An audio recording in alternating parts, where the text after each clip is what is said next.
I'm honored to introduce our guest speaker today.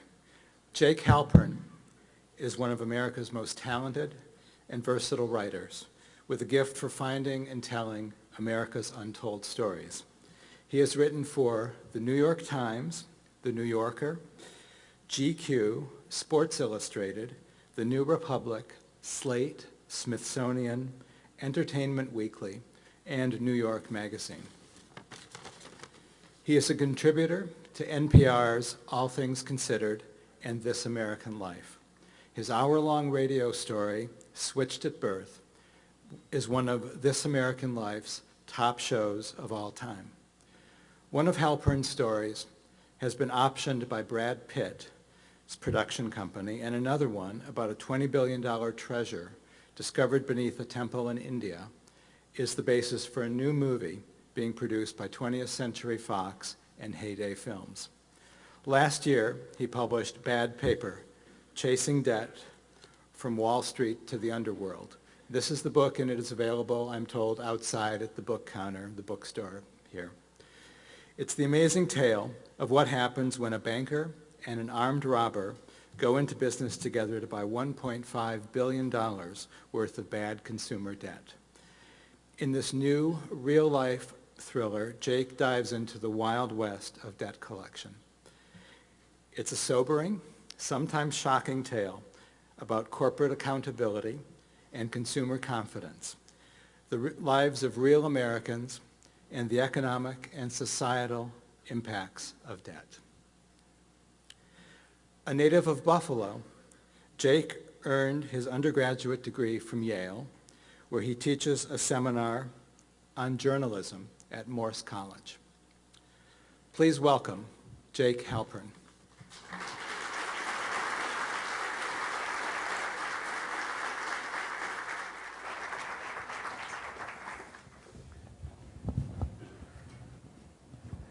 Thank you all for having me. My parents always wanted me to go to law school, and I think this might be as close to the dream as I get. The story that I want to tell, am I getting a little feedback here, or is this okay? The story that I want to tell starts with my mom, actually. About 4 years ago, she called me up and said she was being hounded over a debt that she didn't owe. My mother is a lawyer, by the way, and I said, well, what are you going to do about it? And she said, well, I already settled the matter. I paid it.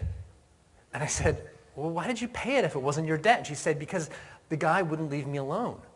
So I've got to wondering, is this a complete anomaly? How much of this happened? So I hop on Google, and I see that there are hundreds of stories, like thousands of stories like this, of people paying the wrong amount or being hounded over a debt that wasn't theirs.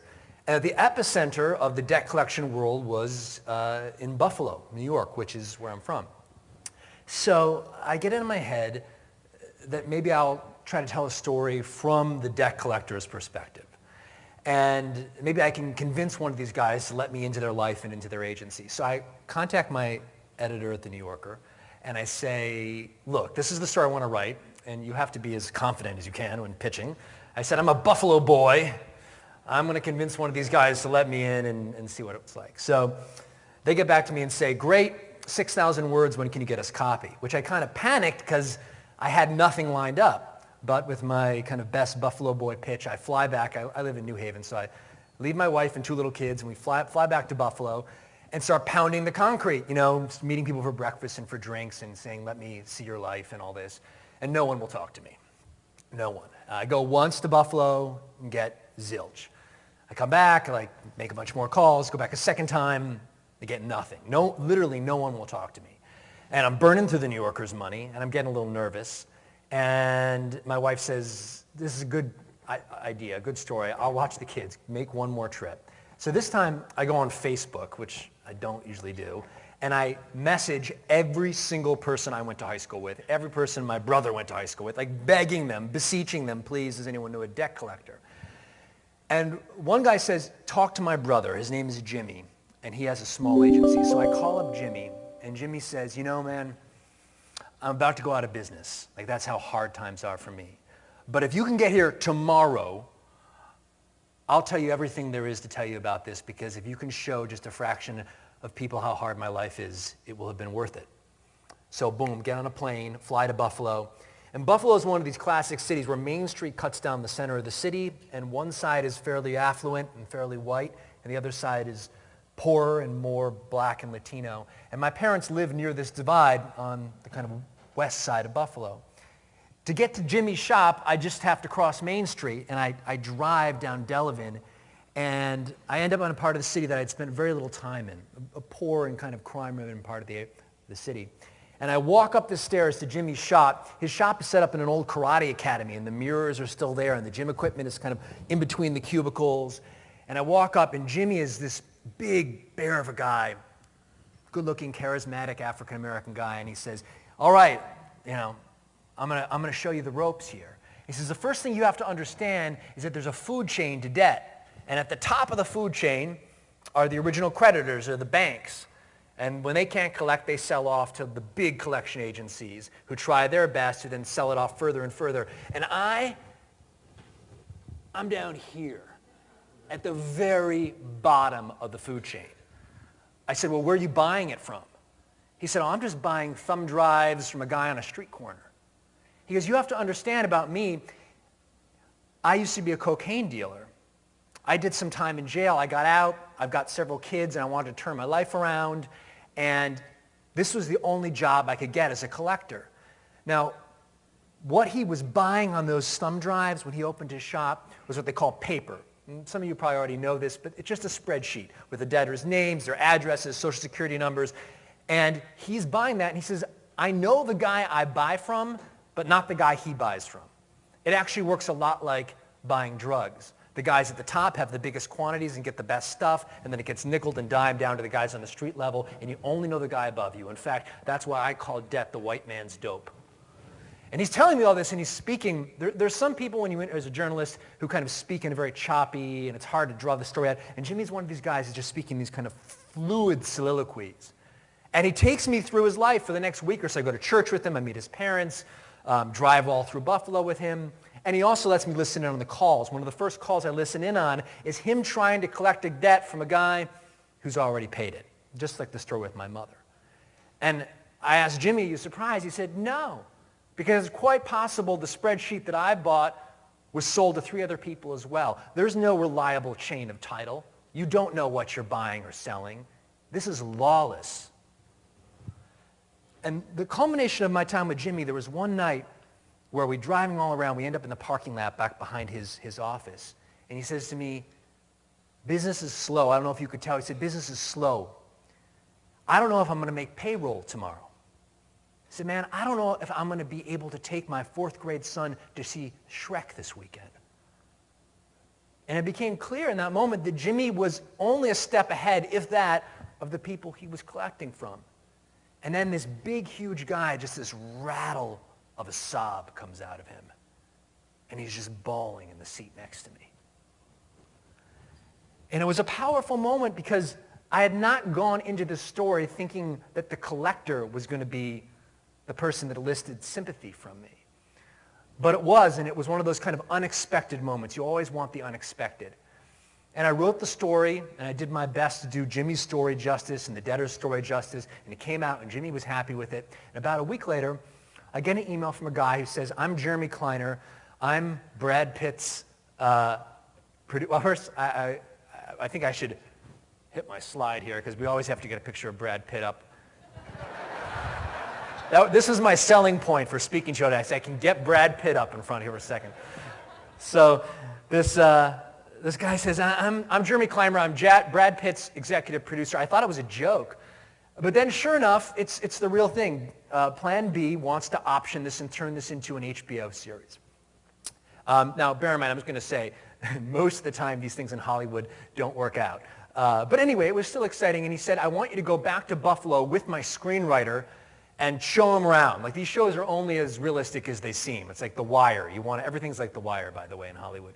So, but anyway, so I said, look, I'll take the screenwriter back if he wants to stay at my parents' house. And the screenwriter said, yeah, I'll stay with you at your parents'. It was surreal. It was me and Dad downstairs and the screenwriter up in the attic. And but anyway, I was basically just a glorified babysitter or chauffeur. I just drove him around. And what I did is I went back to all the list of all the people that I had called to write the story, and I said, hey, I know you wouldn't talk to me for the New Yorker story, but would you consider talking to Brad Pitt's screenwriter?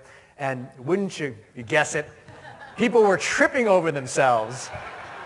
It was like a journalist's dream, you know. It's just, and I'm going around, and it's like all the stories I didn't get, you know. And it culminates one night. There's one guy who I talked to. His name was Aaron Siegel. And Aaron had been a banker. He had worked over in London for a while. He'd worked in New York and was quite successful and came back to Buffalo because his family was there. And when he got back to Buffalo, there was something like a gold rush, but it was a paper rush. Everyone with a little bit of money was buying this paper and then starting a little collection agency. So Aaron had done this, and it all came down to how good the quality of the paper that you bought was. And like Jimmy, he had to find a supplier. And he found this one guy named Brandon Wilson who was giving him great paper. I mean, he was making incredible returns. He was making 200, 300% of his money back in 90 and 120 days. I mean, astronomical. And so he eventually wants to meet with Brandon and talk to Brandon some more. And Brandon gives him this speech that Brandon always gives, which says, he speaks in a South Boston accent. It's great. I won't try to do it. But he says, you know, I did 10 years in the can, but I got out, and I've made a new life for myself, and I'll sell you great paper. And what Brandon had was this kind of savant-like ability to read these spreadsheets and look at the demographics, how old the debtors were, where they lived, the balance size, and by kind of analyzing this, figure out which would sell and which wouldn't sell. And the two of them had gone into business together. And Aaron says to me, we're going to meet for dinner, me, you, the screenwriter, and Brandon. And we're going to meet in the Buffalo Club, which is this old boys kind of Gilded Age gentleman's club in downtown Buffalo. And we get there, and we get up to dinner, and they start talking. And I'm trying to take it in, but it becomes apparent to me that this is a former bank robber and a former banker who have gone into business together. In fact, you know, Aaron confesses that he could have robbed the very banks for which I once worked. And Aaron makes it clear. He says, I know this seems crazy, but you have to understand what I quickly figured out, which is that this is a fairly lawless sector of the marketplace. Before I started buying paper from Brandon over here, I bought it from some other people who ripped me off. And when I tried to sue them in court, I couldn't get the money out. And when I went to the regulators to bring an action, they were overworked. And I realized that my best recourse for protecting my investment was this guy right here. And Brandon said to me, yeah, he goes, I'll find the good paper, and I offer the Brandon Wilson insurance policy, which is if the sharks cause trouble, I'll straighten it out. So he was kind of savant / strongman. And in fact, he says to me, this partnership worked out so well that Aaron said, I'm going to get together some investors, and we're going to pool our money. They got 8 investors and $14 million, and they handed it over to Brandon. Now, here's the important part of the thing. The investors never would have given the money directly to Brandon. This was the beauty of the partnership. But they would give it to Aaron, who was the former banking executive, who then gave it to Brandon. So, the idea was Brandon bought about $1.5 billion worth of this debt, and if it went well, they would do it again on an either bigger scale. But early on, they had a problem, and this is how the problem comes up. Aaron gets a call from one of his collection agencies, and they say, Aaron, our debtors that we're getting on the phone are saying they just paid this debt off to someone else. Aaron says, that's impossible. How is that? How could they be doing it? And they said, I don't know, but someone has got a hold of your paper. So Aaron doesn't bother calling. At that point, it didn't exist, the CFPB or the State Attorney General's office. He picks up the phone and he calls Brandon. He says, Brandon, someone's got our paper. This is on you. You go work this out. Now, I do have slides here. I've been neglecting my slides. I want to show you the first shot of Aaron driving in his car. I know, guys, I messed this up a little bit. I was supposed to. Yeah, so this is, these are from the New York Times Magazine excerpt of the book. They did a kind of great film noir thing. But this is Aaron driving in his Maserati.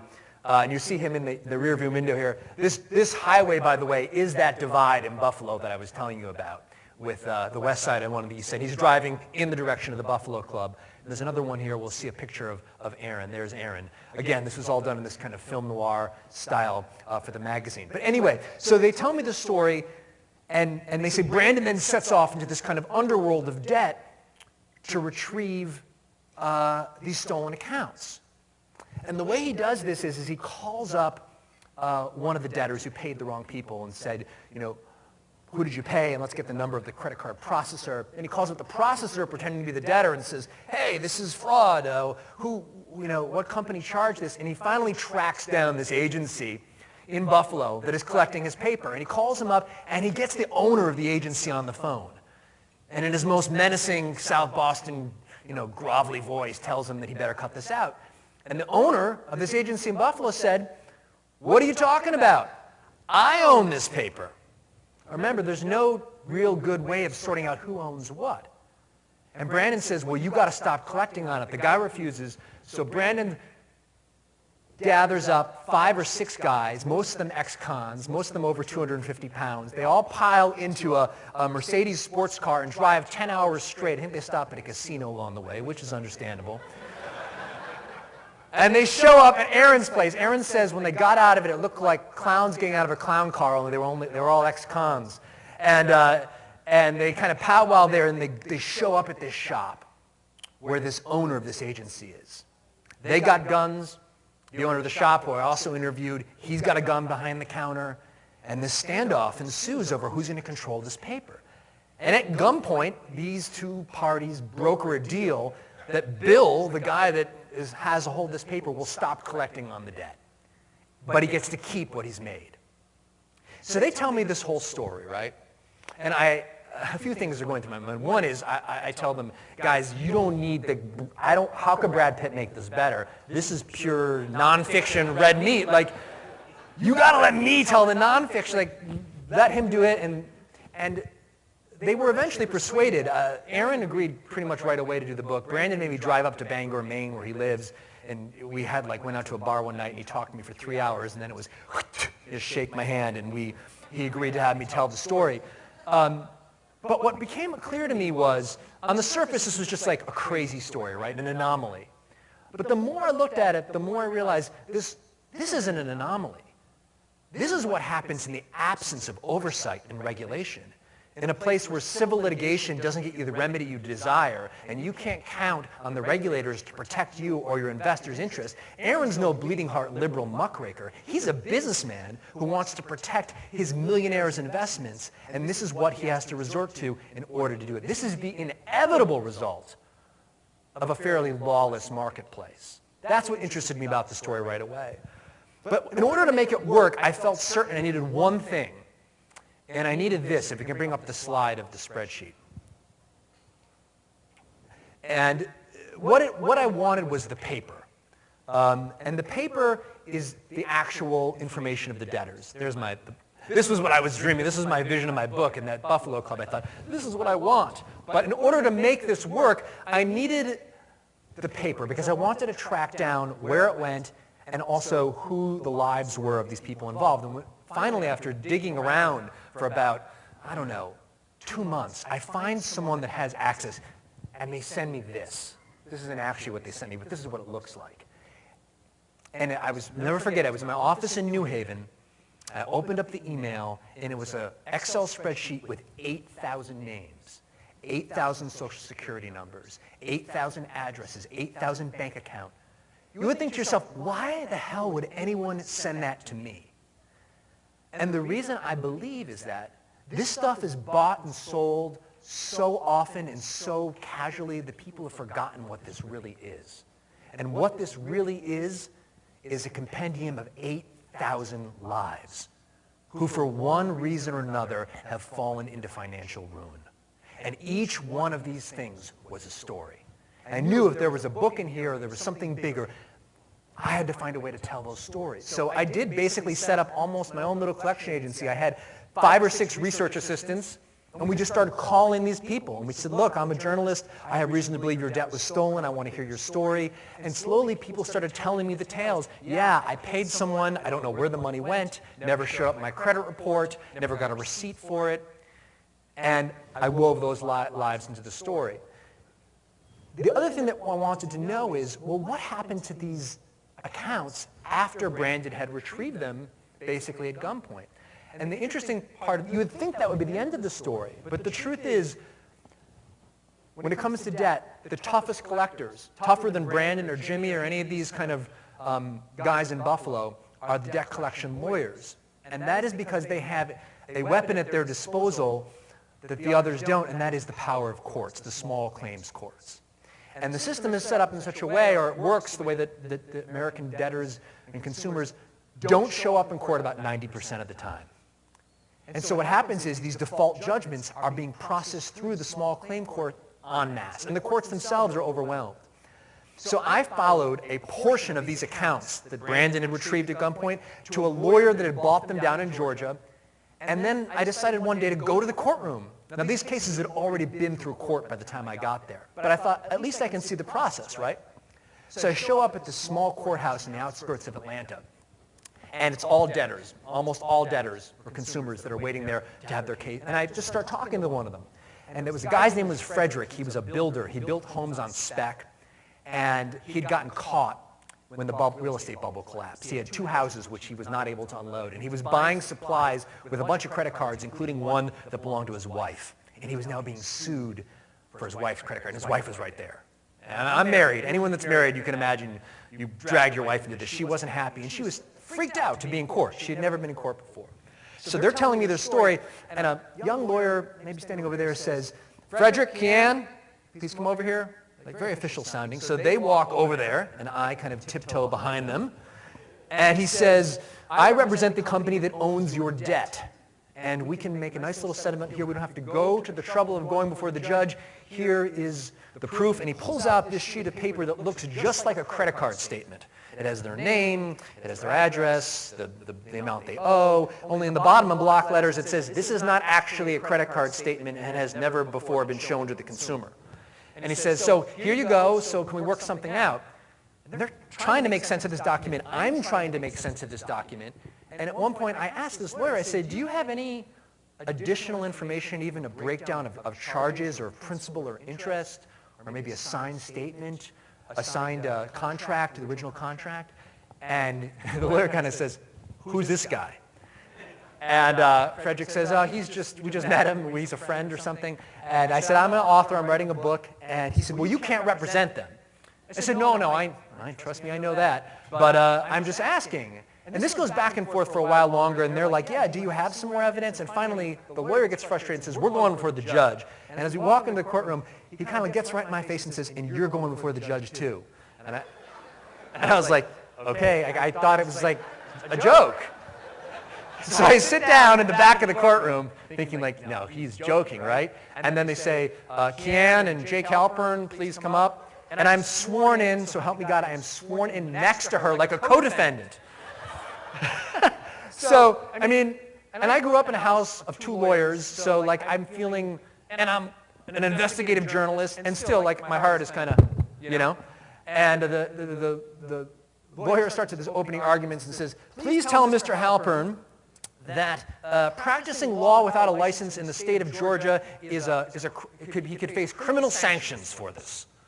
And I say, "Your Honor, if I may, I met these people 10 minutes ago. There's no way I could possibly represent them." And he said, "Well, tell Mr. Halpern that everything that he overheard out there cannot be put in his book." And the judge said, "Yes, that's correct. None of that can go in your book." I was smart enough to say, "Okay." And then they say, the judge turned to the lawyer and said, what would you do about the matter at hand with the debt, with Kian here?" And he said, "Let me consult my client." And he walks out, and he comes back 5 minutes later and says, "We're going to be dropping the case." And me and Kian are kind of looking at each other like, what? And I'm walking out of the courtroom with Kian, and this young guy who works at Georgia Legal Services comes to me and says, "I just got to tell you, I'm not at all surprised by what I just witnessed." I was like, "You're not?" I was like, "Why not?" He said, "Because you said the magic words." I said, "What are the magic words?" He said, "The magic words are, show me the evidence. Prove your case." He says, "Because there almost certainly wasn't any, and there almost never is. All they have is that spreadsheet and that little mock-up that they showed you." And it was this incredible moment because I had spent my entire last year and a half chasing this paper, right? It was sold from the banks, it was stolen, it was retrieved at gunpoint, it was sold to a lawyer, it was brought to a court. But when you actually stopped for a moment and held a magnifying glass up to it to take a close look at what it was so insubstantial, it was so flimsy that it didn't hold up to the smallest amount of scrutiny. It veritably disappeared in front of me. And this is the system that we use to collect consumer debt in America. Now, granted, not every story is quite as crazy as this one, and sometimes there is documentation, but this was a window into that, and what I used for the narrative of my book. I want to pause at this point. I have more I can tell you, but I thought I might pause for a moment and see if there's any questions. I have more material just in case there are no hands here. No questions? I will tell you, if you think of a question, you kind of raise your hand like this and all. Here's one thing I want to say. Just a bit of context here. There are 77 million Americans with a debt and collection, according to a study by the Urban Institute. That's a ton of people in debt. Like, how do we get to this spot where so many people are in debt? And look, like, I'm not going to lie, I came to this with a kind of liberal perspective. But when I was down in Georgia, I met two guys that were illustrative of who these debtors were. One was a guy who was a prison guard named Shelton. And Shelton, when he'd gotten out of school, he had taken out a credit card debt and he rang up about $2 grand on it. But he couldn't pay it. He made some bad choices, by the way. I'll be the first to admit. He made some stupid choices. But the way the interest worked and the legal fees, by the time he was sued, he owed almost $8 grand in a span of just a few years. Okay? And I think his feeling was like, how do I begin to pay this? And they got a judgment against Shelton, and they cleaned out his bank account. And he wasn't going to be able to make his car payment. And he told me what his worry was is that the car, the only loan that Shelton could get when you exist in this part of the economy where you have such bad credit, they put a device on his car engine. So the minute that his car payment didn't go through, they cut his engine out. And he knew it was just a matter of days before he was stuck on the side of the road on way to work. I thought it was crazy. I Googled it, and it's a phenomenon. Okay, then I met this guy named AJ. AJ opened a steakhouse and used 20 credit cards to run up almost $500,000. And AJ knew, especially towards the end, there was no way he was paying this back. And AJ told me, I'm not so worried about it because I learned if you show up in court and ask for the documentation, they don't have it and it's dismissed. He goes, it's worked out really well. I was like, this is the kind of stories that makes creditors rightfully indignant. Look, this is what I meant when I said that I came at this, probably thinking that I was going to tell a sympathetic story to debtors, and there is a lot. But there are both people, there are both ways. There are both the kind of people that are working the system and people that are really in rough shape. And about the people in rough shape, I want to say this. There was a recent study by the Federal Reserve Board, and they said, if you were stuck with a bill, a $400 emergency bill, like boom, you knock your car into a lamppost or you got to go to the hospital, what would you do? Less than half of all Americans could pay that $400 emergency bill without borrowing something or selling something. That is how close the majority of Americans are to the financial precipice. Are there a lot of people out there like AJ who are working the system with bad intentions? Yeah. But are there tons more who are desperately trying to hold things together and are always this close from being in serious debt just by getting through the day-to-day activities of their lives? Absolutely. Did anyone think of any questions? Good.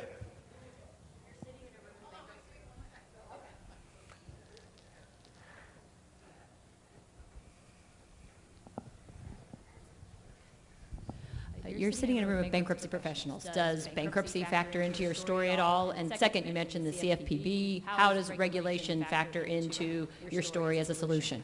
Right. So 2 questions. I'll take the bankruptcy one first. Yes, a lot of the debtors, when I went down to Georgia and really followed up on who these people were on this spreadsheet, a number of them were in the process of filing for bankruptcy. And I did get the sense that if they had any shot at kind of clawing their way back into the middle class, that bankruptcy was going to be the only way. I don't go into bankruptcy a great deal in the book, and in fact, I'm secretly dreading the someone to ask me the finer points of bankruptcy law. But I suppose you already know all that. But yes, there comes a point where a lot of the folks who I was writing about decided that this was their only way to kind of rebuild things. And I address it a little bit in the book, but not a great deal, to be honest.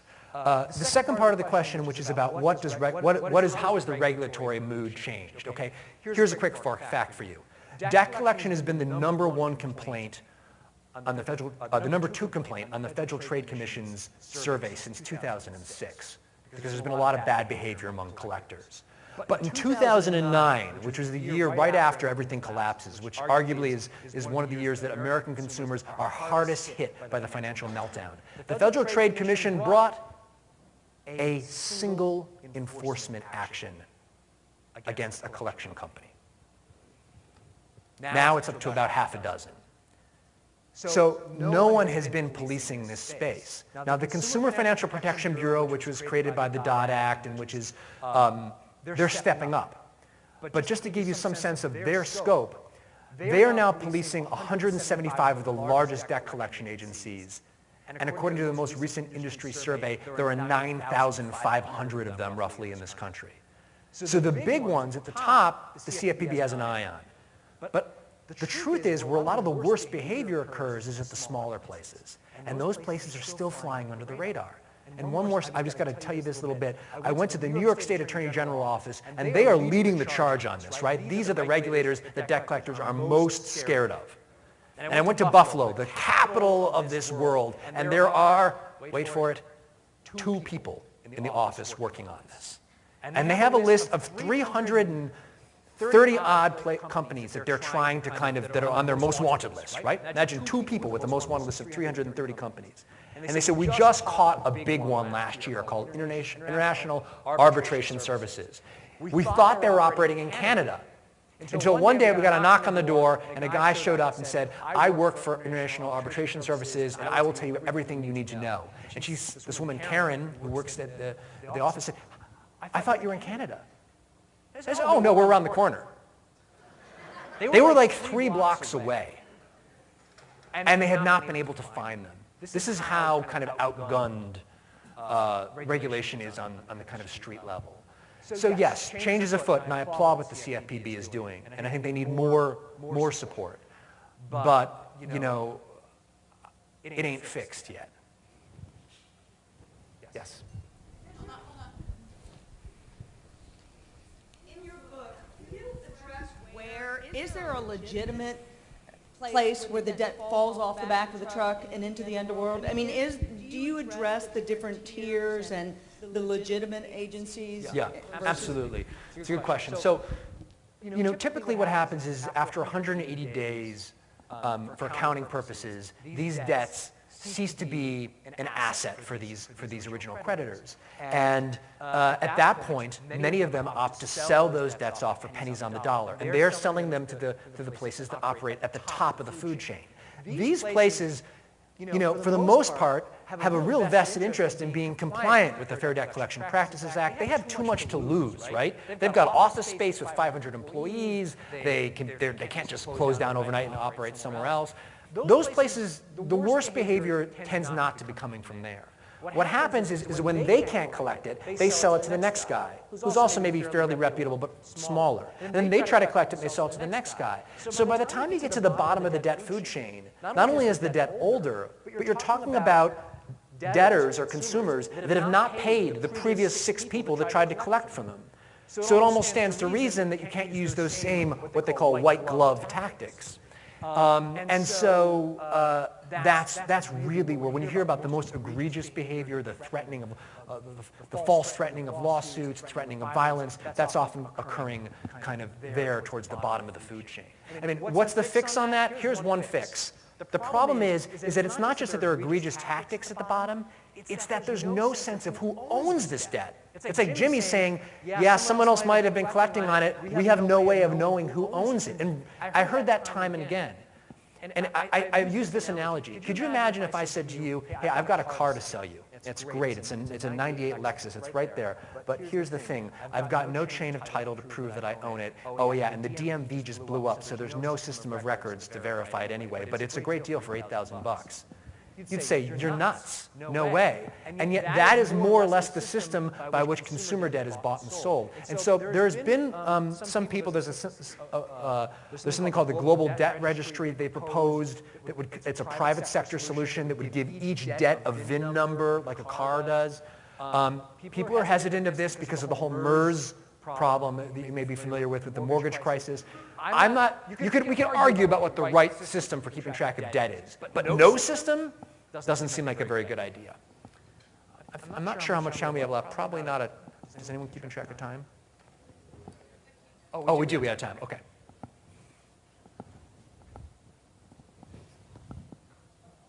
Yeah.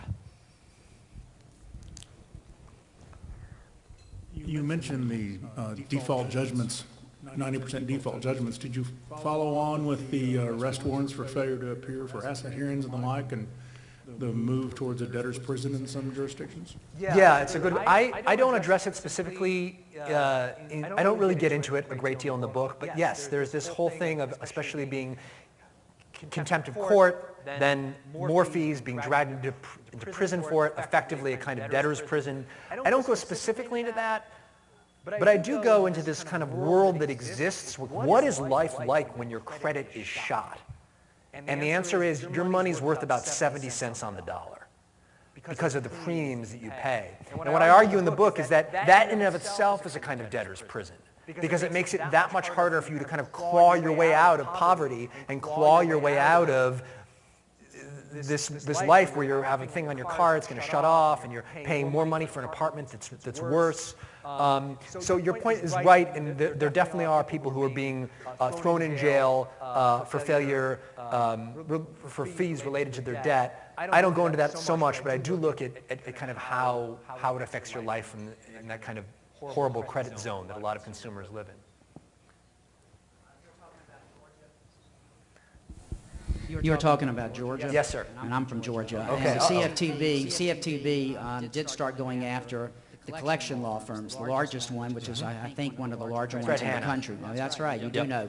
And you know what the defense has been, that they have no jurisdiction because it's a law firm and they're regulated by the State Bar of Georgia and the Supreme Court of Georgia, and the CFTB has no jurisdiction, and that issue has not been decided, and that's the threshold issue. Right. And wasn't that, if I'm correct, wasn't there a decision within Georgia where they said, like within the Georgia state courts, where they said the executive branch had no power to do this? They upheld the defense, and now it's being a federal agency that's coming after it, and that's the same defense. So they may be, depending on how that's decided, they may be limited in how much they can do. And if they get the protection, then you're going to see more and more of this, I think, drifting towards the law firms as opposed to the collection agencies. Right. It was interesting. When I was down in Georgia, I was interviewing a guy that was connected with one of the investigations. He told me that he was signing 500 of these documents a day, and I said, could you possibly read through them? And he said, there's no way that I could read through them carefully enough. And in fact, while I was interviewing him, he got his summons to the CFPB, which let me know that I was on the right track. I mean, I think that if they lose that case, if they don't have the ability to police these law firms, it's a very bad day for regulation. Because what happens is these very large firms are just are making use of this 90% no-show rate. And what happens is, it's not a question of saying, I think these debtors shouldn't have to pay what they owe. But when no one shows up in court, therefore you can get the default judgment on a hugely inflated debt that may not be accurate. The answer is not to pay your debt. It's to have a system in which you pay an amount that you owe or that's reasonable for you to pay, not an amount that's going to force you to go under. I think it's we need a kind of common sense approach. I think it would be a really bad thing if that lawsuit doesn't hold up. Other questions?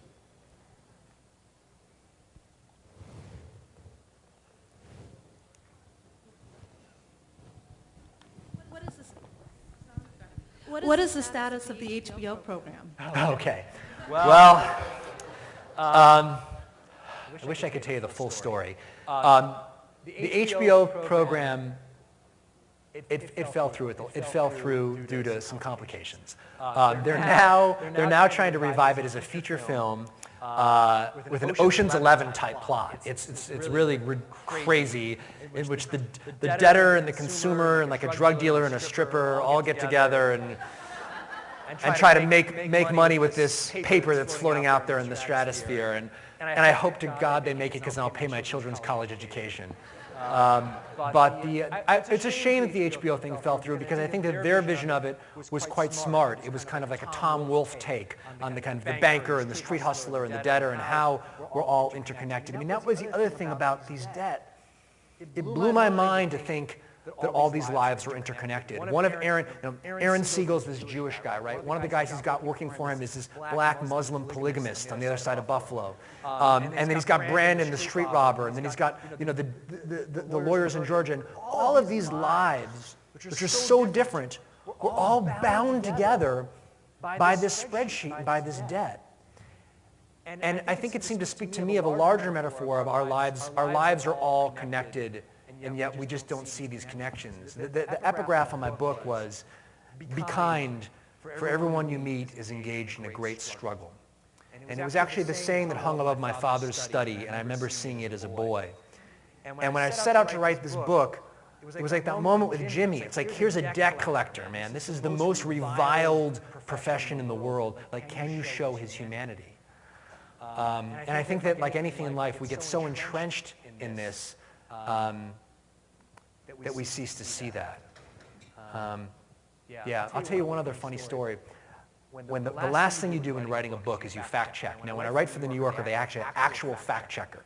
And it's amazing. They go through everything. I once wrote a story about my mother, and they fact checked with my mother and found mistakes. And so when you write a book, amazingly, they do not fact check books. You think like, and it's funny because sometimes fact checkers rely on books as sources, but so you have to fact check it yourself, which you've got to do because you don't want to be caught, in a lie. So I knew that I had to fact check Brandon in person. Like I couldn't do it over the phone. There was the whole, kind of thing where I got to look this guy in the eye. So the book is done. They're happy with it. It's all set to go. It was excerpted in the New York Times Magazine. It was the whole rollout was there. And I said, I got to drive up to Bangor. And it was winter. And I drove up to Bangor. And I printed up a version of the book. It didn't have everything in it, but every scene and moment that had something about Brandon, I had printed up this kind of like mock version of the book. Because I didn't want him giving me his thoughts on stuff that didn't involve him, because it would have been a nightmare. So I give it to him, and he chain smokes as he's reading it. Chain smokes for like 3 hours. And he's like, her name's got to be changed. That was 72. That happened in Somerville, not Boston. The rest of it's fine. That was it. And I was like, you got to be kidding me. I've been sweating bullets over this. So I go back to like, the Hampton Inn or wherever I'm staying, and I order like the best you can do on the menu there, and I'm toasting myself. And it's like 10 p.m. and the phone rings, and it's Brandon. He says, Jake, listen, we got an issue here. You got to come over to my house. My wife wants to read the book. I was like, this is it.